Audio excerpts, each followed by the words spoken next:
เมื่อย่างเข้าสู่ฤดูฝนเฮียเหลาก็จะมาเสียหญ้าให้ต้นยางนาที่เฮียเหลาปลูกไว้มันกำลังแตกแดก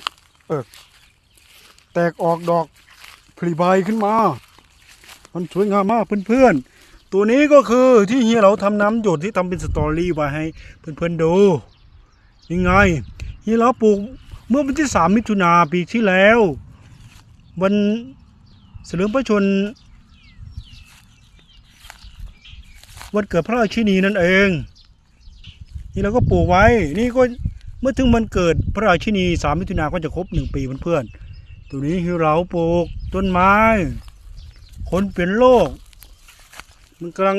โอเคเลยเพื่อนๆกำลังสวยงามมากครับต้นยางนาต่อไปเราก็จะ